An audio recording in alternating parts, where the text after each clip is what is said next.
siku ya shukrani kwa Mwenyezi Mungu kwa kukuongoza wewe Mheshimiwa Rais kuweza kumtafuta, kumpata, kumteua na kumwapisha jaji mkuu wa 9 tangu nchi yetu ilipopata uhuru mwaka 1961, ambaye si mwingine bali ni George Mcheche Masaju.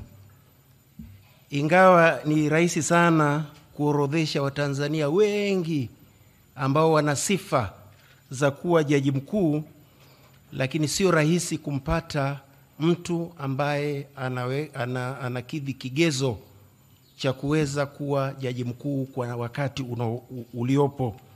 Kwa hiyo haikuwa kazi rahisi kwako Mheshimiwa Rais, naamini hivyo, kwa sababu mwaka 1965 wakati baba wa taifa alivyokuwa akitafuta jaji mkuu, wakati huo jaji mkuu alikuwa ni Mwingereza, alikuwa anaondoka na nchi yetu ilikuwa uhuru. Alipata wakati mgumu sana kupata jaji mkuu Mtanzania. Ilibidi aende katika nchi ya Trinidad na Tobago, ndo aliweza kumpata jaji mkuu ambaye ni Philip Georges kuweza kuchukua ile nafasi. Pili, binafsi siku ya leo kwangu ni siku ya kumshukuru Mungu kwa kuongoza wewe Mheshimiwa Dr. Samia Suluhu Hassan na hayati Dr. John Pombe Magufuli vile vile kuniona kwamba ninafaa kuwa jaji mkuu wa 8 wa Jamhuri ya Muungano wa Tanzania kuanzia mwaka 2017 hadi saa 4:10 leo tarehe 15 mwezi wa 6 na 2025, kwa sababu hizi nyakati ni muhimu sana, kwa sababu inaweza kutokea changamoto ya kisheria nikajikuta nafanya kazi ya jaji mkuu wakati muda umepita. Kwa hiyo ilibidi niangalie muda na kujua kwamba kwa kweli muda umepita. Kwa hiyo tunakushukuru sana Mheshimiwa Rais kwa kuweza kutuwezesha kupata jaji mkuu. Na kushukuru sana pamoja na kunipa mazingira ya kufanya kazi ya jaji mkuu. Uliniwezesha. Ule uwezeshaji kwa kweli ulikuwa ni mkubwa sana. Uwezeshaji ambao ulileta utulivu wa hali ya kipekee katika mahakama. Na hilo ndio somo ambalo nitamuomba ndugu yangu George Masaju kwamba usiache kuangalia jicho la Mheshimiwa Rais wa Jamhuri ya Muungano wa Tanzania, kwa sababu yeye ndio mdau mwezeshaji. Na kwa kweli ametuwezesha sana sana sana, na haya yote mnayoyaona sio nguvu yangu au nguvu ya majaji, ni nguvu ya uwezeshaji. Tatu, naomba nimpongeze sana Mheshimiwa Jaji Mkuu George Mcheche Masaju. Tumefahamiana muda mrefu sana. Juzi nilipokutumia ujumbe wa salamu, ulinikumbusha maeneo mbalimbali ambayo kazi zetu zilikutana, tuliweza kufanya kazi kwa pamoja tangu enzi zetu huko chuo kikuu. Wakati ule vile vile ukuwa mshauri wa Rais Mheshimiwa Jakaya Mrisho Kikwete, na wakati huo ndo tulianza ule utaratibu kwamba wananchi wengi huwa wanakuwa na dukuduku nyingi kuhusu mahakama, malalamiko, mambo mbalimbali. Sasa uliweka utaratibu ambao wananchi wanamuomba Mheshimiwa Rais hebu ingilia shughuli za mahakama, lakini ukaweka utaratibu kwamba panapotokea changamoto yote kuhusu mahakama, unakuja mahakamani, unaonana na viongozi wa mahakama, tunatoa ufumbuzi. Kwa hiyo inakuwa ni Mheshimiwa Rais ametoa utatuzi, lakini vile vile kwa kushirikisha mahakama ya Tanzania. Kwa hiyo mimi nakushukuru sana, na wewe sio mgeni katika kazi ya kimahakama.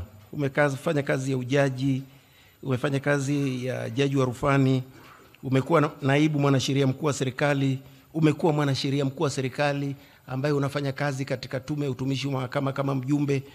Kwa hiyo mahakama sio ngeni kwako kabisa.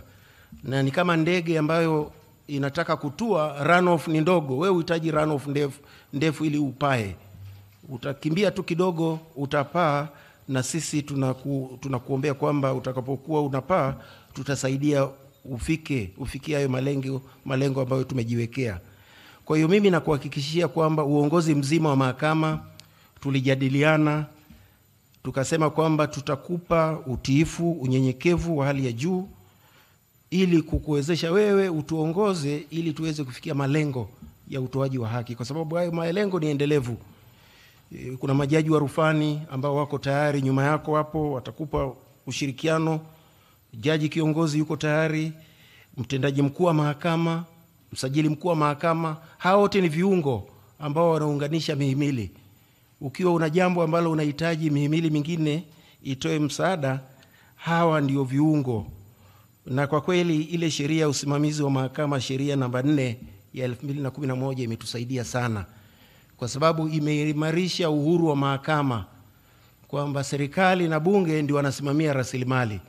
Sasa sisi tunafikia ile rasilimali kupitia mtendaji mkuu wa mahakama na msajili mkuu wa mahakama, kwa sababu mara nyingi jaji au msajili akionekana anazunguka hazina, kuna wengine wanadhani uhuru wa mahakama uko mashakani.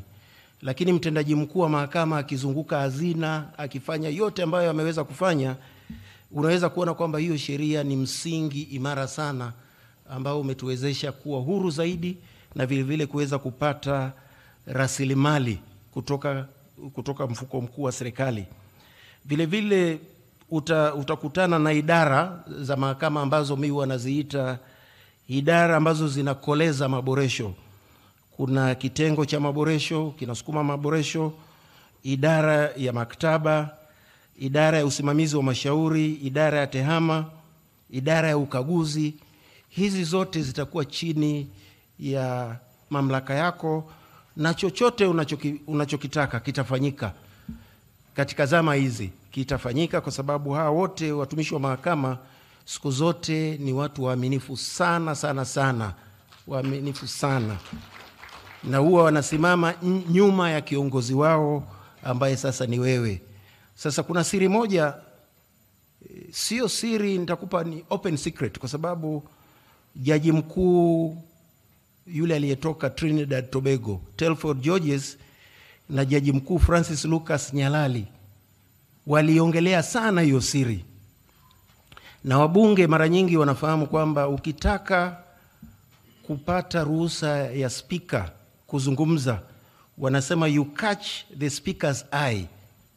Yani jicho lako limuone speaker, speaker akikuona anakupa nafasi ya kuongea. Sasa hawa majaji wakuu Telford Georges na Lucas Nyalali wanasema jaji mkuu ni lazima jicho lako likamate jicho la Mheshimiwa Rais. Muangalie anafanya nini, na hicho anachokifanya kitasaidiaje mahakama. Kama kuna sheria, kama kuna miradi, siku zote unaangalia anachokifanya kitasaidiaje mahakama. Na wewe ni mdau, Mheshimiwa Rais ni mdau muhimu sana, kwa sababu bila uwekezaji wake hakuna chochote ambacho kinaweza kufanyika, kwa sababu anawekeza kwenye rasilimali watu, anaongeza majaji, mahakimu, budget vile vile. Hayo yote yanatokana serikali kuu na bunge. Sasa ni lazima tuwe na ushirikiano. Ingawa ukisikiliza sana mitandao ya kijamii, wanatafsiri hasi ya uhuru wa mahakama. Wengi wanadhani ule ushirikiano na mihimili mingine inaingilia uhuru. Sio kweli, kwa sababu wewe unachotafuta katika ushirikiano ni rasilimali ya taifa ambayo inasimamiwa na mihimili mingine. Hicho ndio unachokitafuta.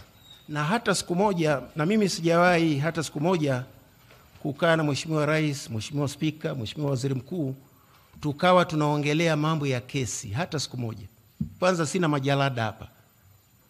Siku zote unaongelea mambo ambayo yana maslahi makubwa. Kwa hiyo zile tafsiri kwamba ukionekana unafuatilia ni kuingiliwa, nadhani hiyo sio kweli. Na siku zote fuatilia hotuba za Mheshimiwa Rais, kwa sababu mle ndani kuna ahadi fulani ambazo anazitoa, unaweza kuzitumia kama silaha. Nakumbuka tarehe 22 mwezi wa 4, huu ulikuwa ni mwezi mmoja tu baada ya Mheshimiwa Rais kukabidhiwa uongozi wa nchi, alilihutubia bunge la 12. Sasa kuna maneno ambayo aliyasema siku zote huwa anatembea nayo mfukoni, kwa sababu ukikutana naye unamkumbusha hii ahadi ulitoa.